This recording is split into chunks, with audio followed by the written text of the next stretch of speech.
กันจังหวะแล้วน้ำฮะน้ำลึกน้ำลึก น้ำลึกบ่น้ำโอ้ยอีหยังอีหยังสาวโทรเบาสลามมื้อนี้คือแบบนี้ทุกคน แต่งกับ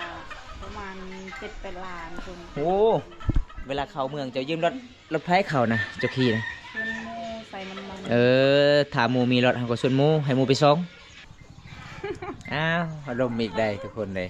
จ้า น่าจะมีผู้บ่าวบ่อารมณ์ดีตลอดเลย ชาวบ้านเขาเจ้าก็กำลังมาเอาปลาละลายคนบรรยากาศยามแรงๆเลยสบายดีมื้อเช้า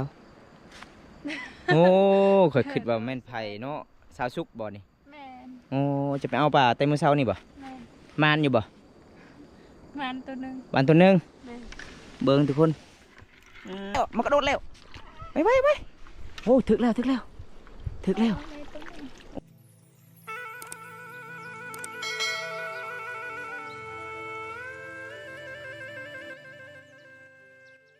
อ้าวตาสวัสดีทุกคนสวัสดีบรรยากาศในหน้าแรงพี่น้องในยามแรงๆทุกคนเลยมื้อนี้หลังจากที่บอมตากะเดินทางออกจากหมู่บ้านมื้อนี้คือบอมตากะสิมุ่งหน้าไปสู่ฮับซุ่มอยู่ที่แกงอะลองพี่น้องเอ้ยปกติก็คือสะพานนี่มันไปแล้วพี่น้องแต่ปีนี้ก็คือยังอยู่ได้อยู่ทุกคนเลยขณะฝนตก2-3 มื้อพี่น้องก็ยังอยู่ได้อยู่ทุกคนมื้อนี้บอมตากะเศรษฐกิจครับเป็นมื้อสุดท้ายเลยทุกคนเลยเอกบดลกับสะพานนี้มันก็สิลอยลงไปพูดพี่น้องลงไปสู่เขื่อนศิลาน้องเลยทุกคนมื้อนี้เป็นบรรยากาศยามแรงกับบอมตากะได้เห็นพระเจ้ากะเอาป้าพี่น้องตึกป้าบางคนก็สอนป้ายามแรงๆในหน้าพ้นบรรยากาศทุกคนธรรมชาติม้วนหลายเลยในหมู่บ้านนี้พี่น้องนี่เดินทางคนเดียวมื้อนี้ทุกคนเอาพูดถึงสะพานใหญ่เบตงหรือว่าสะพานปูนทุกคนไปตอนนี้มันคือบามตาการสิพาทุกคนไปรับชมกันเลยพี่น้องไปเลาะรับชมสะพานไม่ไรเก็บภาพบรรยากาศเป็นมื้อสุดท้ายเลยนี่บรรยากาศยามแรงๆทุกคนเลยน้ำไหลเสียงไม่ได้ยินเสียงน้ำไหลไปว่อยตามแก่งอะล่องเด้อทุกคนน้ำโคตรขุ่นเลยพี่น้องอันนี้เฮามาจากที่เมืองนอกเลยทุกคนเส้นทางนี้เฮามาจากเมืองนอกทางพุ่นก็เป็นสะพานปูนเบตงสะพานใหญ่ทุกคนเลยทางพุ่นก็เจ้าเอาป่าบ่ได้กะสีตึกเบ็ดสิดเบ็ดไอ้เพื่อนกำลังสิเอาป่าอยู่นี่อยู่ที่บ้านแก่งอะลองทางพุ่นก็เจ้ามีแต่เอาป่าอย่างเดียวทุกคนเลย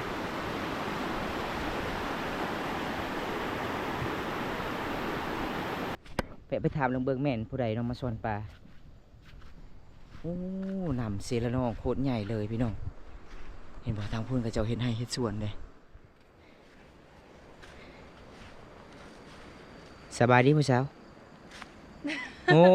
ข่อยคิดว่าแม่นไผ่เนาะสาวสุกบ่นี่แม่น โอ้จะไปเอาปลาแต่มื้อเช้านี่บ่ แม่น มานอยู่บ่ มันตัวหนึ่ง วันตัวหนึง แม่น เบิ่งทุกคนหลายตัวหนึงเลยเนาะ แม่น โอ้เป็นยังปลาขึ้นห้วยบ่ แม่น ผู้ปลากำลังเล่นเอาเบิ้งคันชีขับบ่มาก็คือเอาแล้วมันกระโดดแล้วไปโอ้ถึกแล้วโอ้มาเด้อทุกคนเลยเอาเจ้าหานี่บ่เจ้าบ่ได้ลาปลาบ่ แม่น ลาบ่ได้ ลาวไร น้ำใหญ่เอาเก็ดต่อบัดนี้โอ้แต่เสียดายสิดุงน้องขาดปลามันออกหมดทุกคนเลยประมาณจักนาทีเจ้าจึงยกขึ้นนะ ประมาณ1 นาที 1 นาทีแสดงว่าเจ้านี่เก่งลาปลาเนาะมีหลายแบบเลยมี FC หลายคนคอมเมนต์ว่าอย่าเบิ่งวิถีชีวิตสุกไปลาปลาเด้ลาบ่ได้หรือว่าน้ำใหญ่บ่ ลาวไร ขนาดน้อยลาได้เนาะอันนี้น้ำใหญ่ลาบ่ได้เลยทุกคนน้องก็เลยเอาสะดุงมาสอนอีก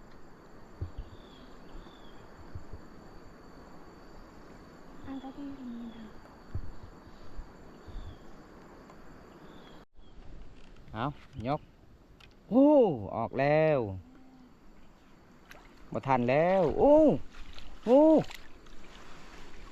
มานแท้เนาะแล้ว เบิ้งอยู่นี่ก็มันขาดแล้ว ไปทุกคน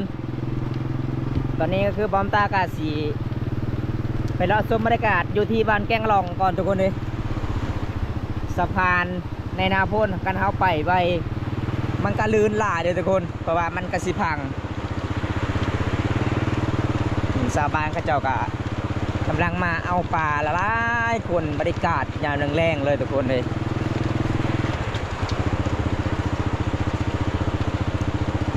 บอมตาก็ต้องสิไปค่อยๆเลยทุกคนเลยพาไปไวเรียบร้อยเลยพี่น้องตกเสียละน้อง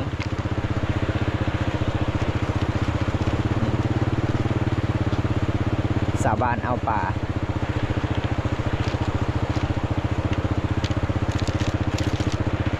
หาอยู่หากินดำรงชีวิตบรรยากาศยามแรงในเขตชนบทหมู่บ้านเฮาบ้านแกงกะหลอกเลยทุกคน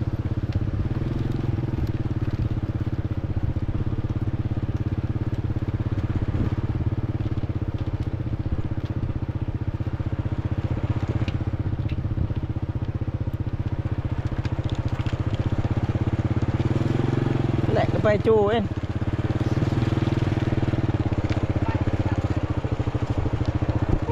มวนลายเลยก็จะเอาปลาทุกคนอย่ามันแรงน้ำก็โคตรข้นหลายเลยพี่น้องวันนี้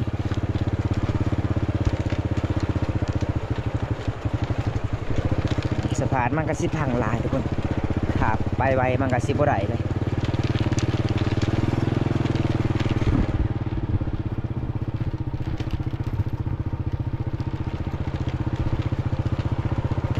สาวน้อยกำลังเอาปลาเบิ่งทุกคน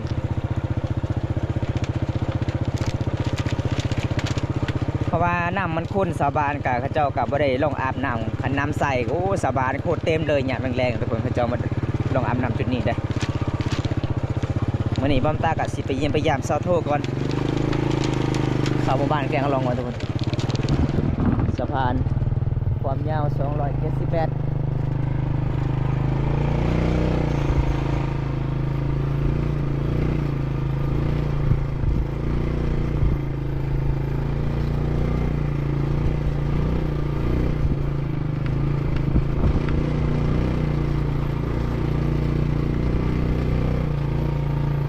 บ้านก่อน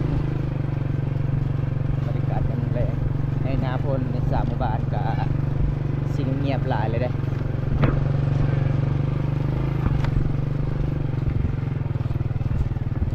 โอ้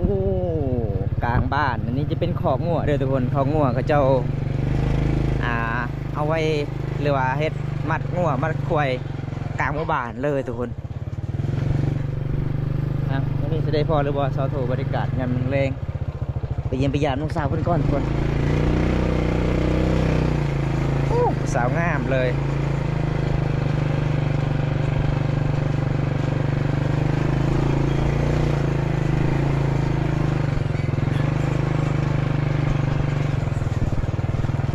ปลาเอาพอดีมาหาเพื่อนนี่เพื่อนโซใส่ขาอีกได้ โอ้ขางามขาขาวดิเห็นคนงามสิไปใส่ไปอาบน้ำน้ำยังฮะน้ำห้วยน้ำห้วยอ้าวหมู่บ้านจะมีน้ำห้วยบ่น้ำยังสอโถน้ำห้วยน้ำห้วยกับห้วยเสละน้องนี่โมคือกันห้วยสปาจากมันนับล้านจะมันห้วยยังน้ำซางพุ่นห้วยสปานี่ไปอาบกับไผจะแบบนะเดียวค่อยเดียวบ่เขาไปน้ำได้บ่ยังคือกันจังหวะแล้วน้ำฮะน้ำลึกน้ำลึกยังเสาโทนี่จะเป็นแฟนบาบอนตาโอ้ยังอยู่ทางหลังเจ้าน่ะน้ำลึกบ่น้ำลึกก็อาบได้เนาะบ่ได้บ่น้ำลึกนะเจ้าพี่ยังไปทางนี้จักมองเลยตอนนี้นะจักมองหามองเลยพอดีแล้วไปอาบน้ำเสน้องมันขุ่นขั่นเลยเขาเจ้าใส่ขี้มีลายเขาเจ้าเห็ดขัวเด้ เอาทุกคนเลยน้ำสปาห้วยสปากันยังบ่ได้ไปเบิ่งตัวกันแสดงว่ามื้อนี้บ่มีหมู่ไปนำเนาะไปอาบน้ำคนเดียว บอมตาเกิดแล้วไฟเนาะโซขาให้บอมตาเบิ่งอีกได้ พอจากว่าเซาโททุกคนวันนี้น้องก็สิไปอาบน้ำไปเยี่ยมพยายามน้องก็ยามนึงเลยทุกคนบอมตาไปเบิ่งสะพานไม่ไรก็เลยมาฮอดพี่ก็เลยแวะมาเยี่ยมพยายามน้องสาวเพิ่นนะทุกคนสะพานไม่ไรเจ้าปีนี้ไปยากเลยเนาะปกติไปเลยได้บ่เห็นเลยได้ ตั้งแต่เดือน6อันนี้มันฮอดเดือน7เดือน8แล้วยังบ่ไปเลยทุกคนเลยเจ้าคือบ่ได้ไปซ่อนป่าเบิ่งคนใดป่าหลายเลยเซาสิ่งใดบ่มีหมู่ไปนํเจ้าก็ลอยคนเดียวเลย สอนบ่เป็น สานโมเป็นอีกคนเดียวนะเกียร์แม่เครื่องจะว่าสิไปอาบน้ำมันค่ำเลยได้จะบริยานโจรบ่เจ้าหน่อยก่อนอีกเห็นบอทุกคนโอ้เปลี่ยนใจอีกเสียโทษ นำสปากะคือน้ำโอ้ยเนี่ย อีหยังอีหยังเสียโทษเบาสลามวันนี้คือแบบนี้ทุกคนเบาแล้วก็หัวเบาแล้วหัวเด้ ก็ดาปลาข้าวเป็น คุ้นบ่น้ำคุ้นบ่จะเบาคือห่วยนะ มันก็ยังมันไหล เออน้ำห้วยนี่มันคุ้นไว้มันใส่นะบ่คือน้ำเซ่ได้คนละคุ้นเลยได้ ยังบ่ได้ไปเบิ่ง ที่พ่อแม่จะไปใส่มื้อนี้คือบ่เห็น ไปเบิ่งไก่ไปเบิ่งหมู ไปเบิ่งหมูอยู่ไส มีชวน โอ้ปะอยู่ชวนเลยโอ้จะบริยานบ่โจรบ่โจรหลายในหมู่บ้าน กับห้วยสบาย แสดงว่าอีพ่อแม่เจ้าเลี้ยงไก่เลี้ยงหมูอยู่ป่าเนาะระวังได้จังเนาะได้พันหมูป่าได้มือเฮือนอยู่น่ะบ่ได้อยู่นำเฮา เคยเห็นผู้สาวเมื่อกี้นี่งามขนาดเขาโชว์ใส่คอยขาป้า เห็นบอมตามาเขายิกเละผ้าถุงขึ้นเลยวู้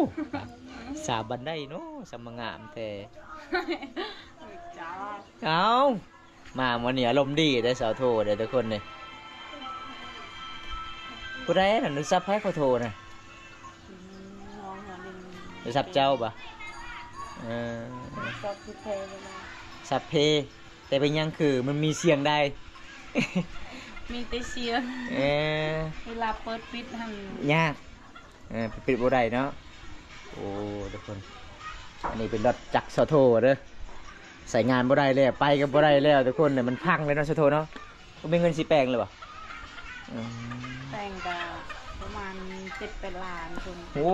7-8 ล้านนึกว่าซื้อใหม่แล้วเนาะคันแปลงหอนปานนั้นเวลาเข้าเมืองจะยืมรถไฟเขานะเจ้าขี่นะ ชวนหมูใส่น้ำมัน ถ้าหมูมีรถเฮาก็ชวนหมูให้หมูไปส่งคันเฮาขับเองก็ยันรถหมูเพเองเนาะใส่น้ำมันประมาณแพงเท่าใดแต่นี่หามึงน้อง40ไปกลับไปกลับเนาะโอ้40-50 พันกีบเนี่ยครับมีรถก็จะเป็นไซส์ได้น้ำมันหมูเด้ มันหมูจะกินตามก็ต้องซื้อตามอีกหมดเงินบัดนี้บ่ได้ซื้อหยังเลย พี่น้องบรรยากาศยามแลงในหมู่บ้านของสอโทนี่เงียบตึบเลยมันบ่คือน้ำใสเด้อพี่น้องเวลาเขาไปยามแลงในสะพานไม้ไล่มีคนหลายมาหอบนี่คนก็สิเงียบๆมีแต่เห็นเขาเจ้าจับคันเบ็ดละลายคนเลยน้องเจ้ามื้อนี้บ่ได้ไปตึกเบ็ดเนาะ เมื่อแล้ว เมื่อแล้วได้ลายบ่ ได้ปลา3ตัว ปลาหยังปรากฏจะฮู้บ่ปรากฏบ่ ปลาใหญ่หรือปลาน้อย ปัญญา ปลาย่อยปลาใหญ่ ตัวมันมีเงียงนะปรากฏเอาเก่งเลยน้องสายจะได้หาอยู่หากินสองไอ้น้องนี่กินขนาดเลยเบิ้งเขาเอาปลาลายดิอยู่แกงยิงกันลายเขาตึกแห่เต็มกระสอบเขาได้มื้อนี้อู้มวนลายเลยค่อยไปเบิ้งทางนั้น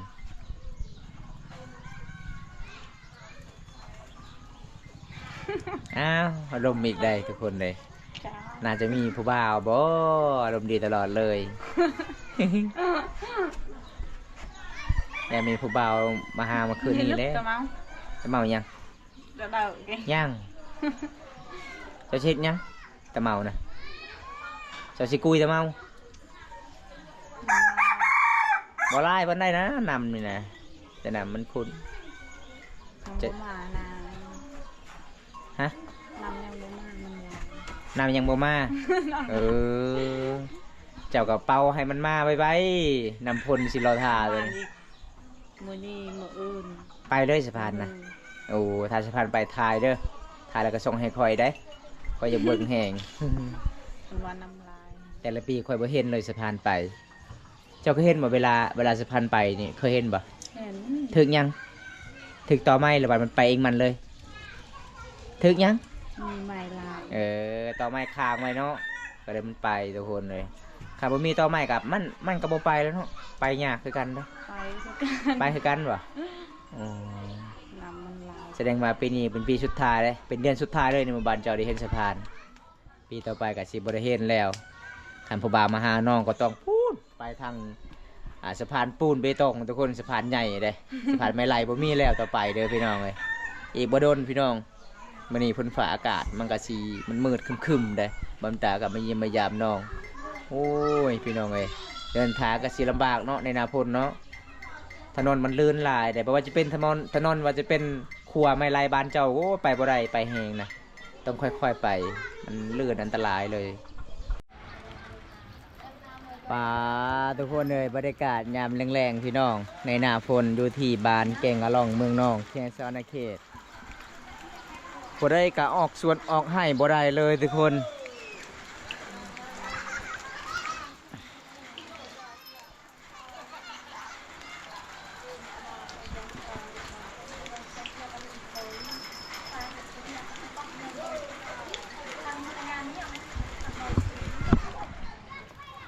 บรรยากาศในหน้าฝนทุกคนอยู่ที่บ้านแก่งอะล่องข้าเจ้ากะสิอาบน้ำฝนเห็นบ่เป็นตะม่วนเลยทุกคนเกือบ3 ปีเดี๋ยวพี่น้องบ่มีน้ำฝนในหมู่บ้านแต่ปีนี้หรือว่ามื้อนี้กะ2 มื้อแล้วกับมื้อนี้กะมีน้ำฝนตกกับบ่หลายแล้วทุกคนตกบ่หลายเด้แต่กะพออากาศมันเย็นอยู่ทุกคนเลยอันนี้เป็นบ้านห่างนี่พี่น้องบ้านห่างผัวเพิ่นก็คือเสียชีวิตแต่ว่าปีกายนี่ทุกคน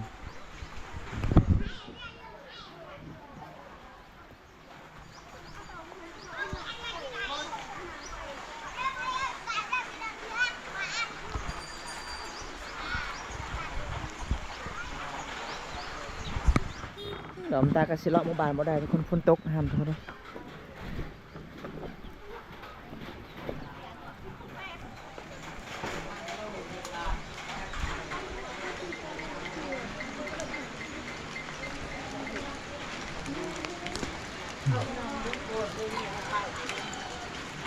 เสาโถอยู่แบบนี้ระวังในส่งสินจุลุดนี่น้องเอ้ย